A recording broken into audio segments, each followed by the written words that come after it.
Here in Zimbabwe, it's like the dollar is the highest. You barely see their currency. Zimbabweans are the real example of love. When you talk of overloading, it's one of a kind here. Hello lovelies, welcome back to my channel. I'm EfyaKimora, a travel content creator based in Ghana.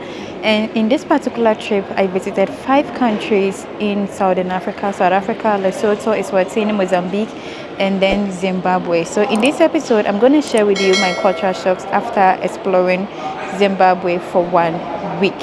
So let's get right into the video. Let's go. Right now I am in Zimbabwe airport, catching my flight back to Ghana. I don't know when you're going to see this video, but I'm going back to Ghana, and it was a lovely trip. So these are the few shocks that I experienced in Zimbabwe as a Ghanaian. They spend American dollar. That is their legal tender for transaction. Guys, here they spend dollar. Look at it. They use the American dollar a lot in all their transactions. If I'm to talk about the American dollar, how they use it here, it's overwhelming. It's wow, it's surprising. Because how can a country be using a foreign currency as their legal tender to do all transactions? I was in Liberia and they were also using the American dollar, but this is kind of different from Liberia. In Liberia, they are using their own Liberian dollar. You get it? They use the Liberian dollar in collaboration with the American dollar. So even you can use the Liberian dollar when you are doing some local transaction, taking the public transport, buying some things in the open market, you get it. But with this one here in Zimbabwe, it's like the dollar is the highest.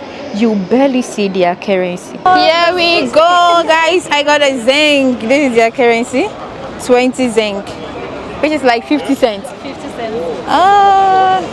I think I have to keep this one and take it home. It's called ZIC, Zimbabwean dollar, but you barely see that kind of money.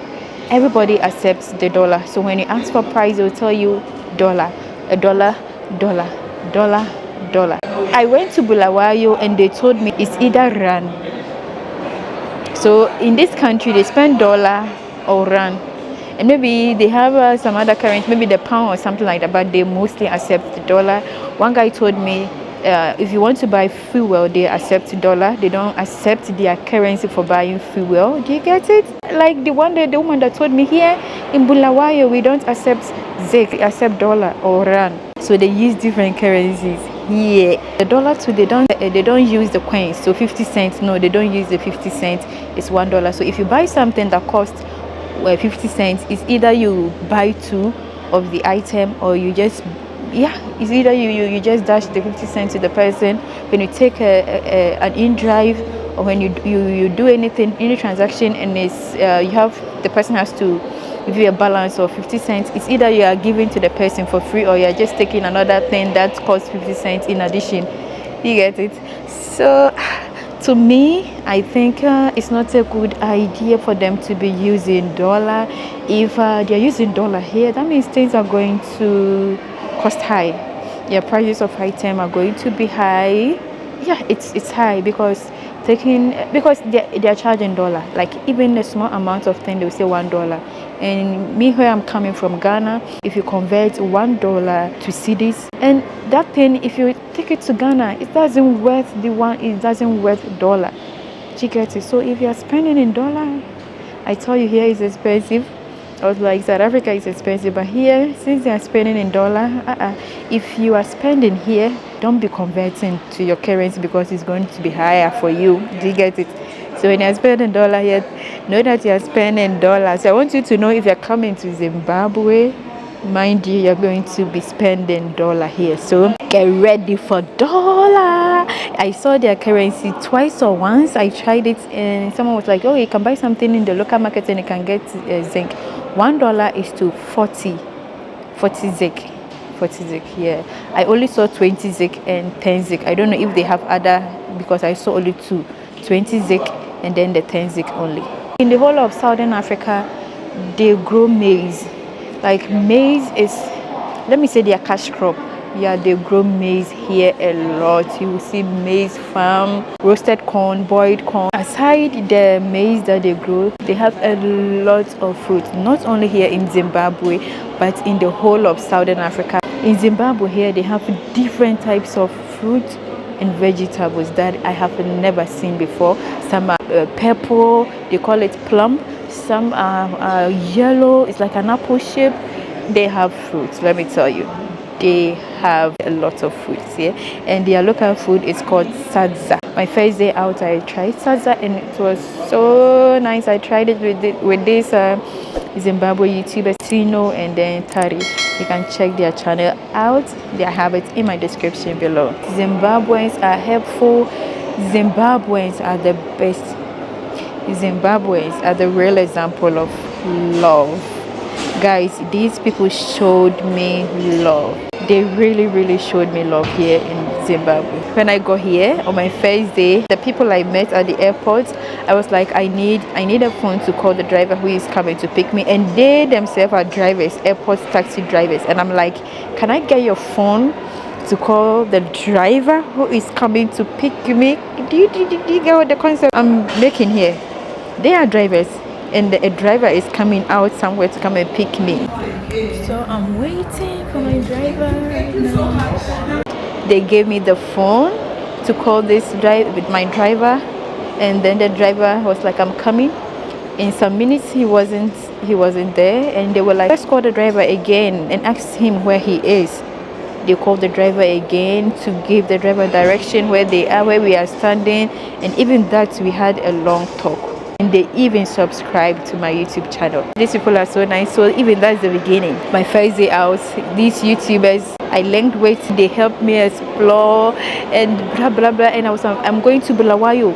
They did everything in their effort to help me get to Bulawayo. Even on the road, they were asking the accommodation I booked in Bulawayo, the Airbnb host, I think he's in the UK.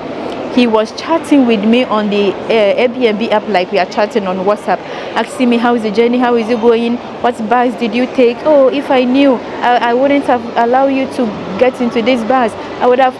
He is in the UK, he's directing me, like helping. He gave me the manager's number, the ladies who are managing the Airbnb, and they were like a pro. They were calling me like every second, every minute. Where are you? Where have you gotten to? Where have you reached? And then they came to meet me at the roadside and then took me to the apartment. Guys, can you imagine? Oh, guys, I just got here. Can you imagine? My Airbnb host came to wait for me. Wow, she has been calling me since the journey. Where are you? Where are you?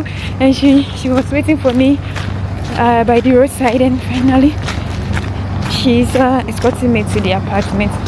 Oh, thank you so much. You're welcome. When I was going to Bulawayo, I didn't know anyone in Bulawayo, so I asked the friends in Harare to help me. Can you help me link someone? They were like, yeah, we can help you. And now they've linked me. The person that they linked was not in Bulawayo, was in South Africa. That lady too, she don't know me. She also linked me to these two guys. These two guys came, and I was like, let me search for a content creator, because these two guys are not content creators.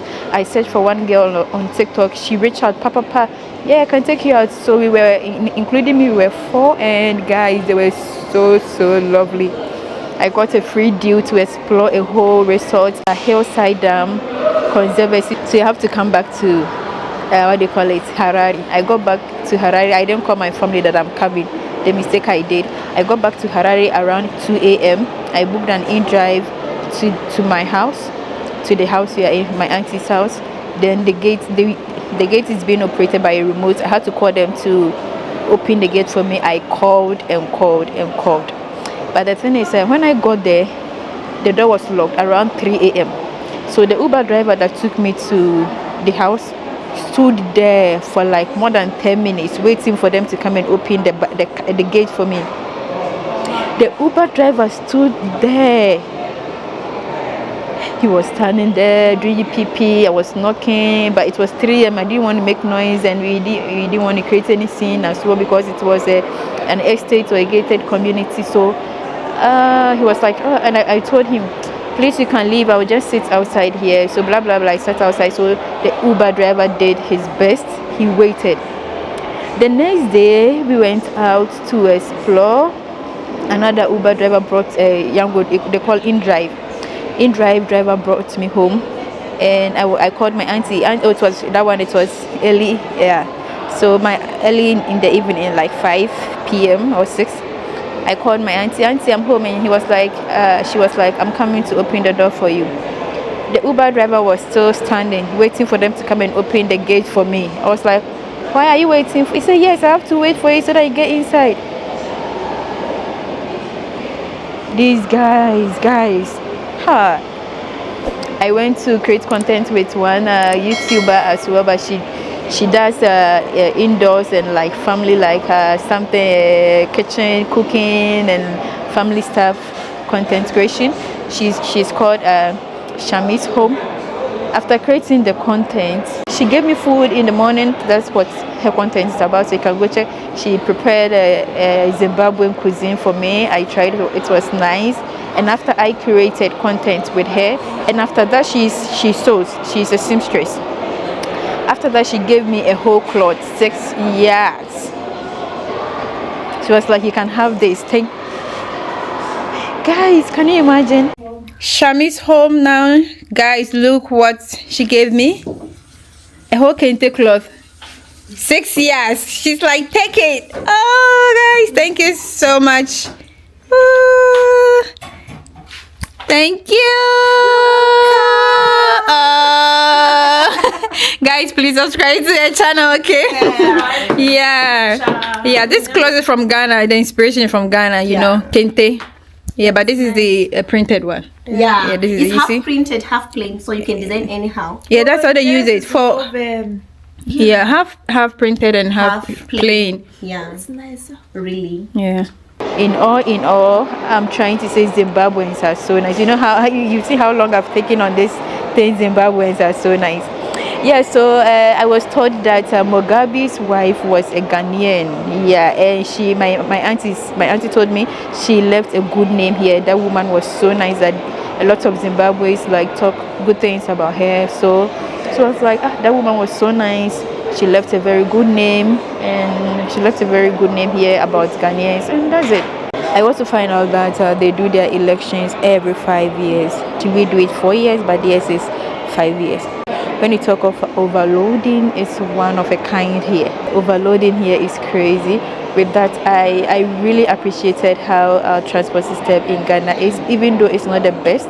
But this one, I really appreciated Ghana's public transport system. They overload. When you talk of overloading, a public bus for short distance that is supposed to take 3 persons on a row or a column or whatever, it will take 4. And people will be standing. I don't even know how to explain this. They'll be leaning on you in the car. Even the car is full. It's supposed to take 3 seats. It's taking 4 seats everywhere. And even that one is full. And on top of you, someone will just come and stand.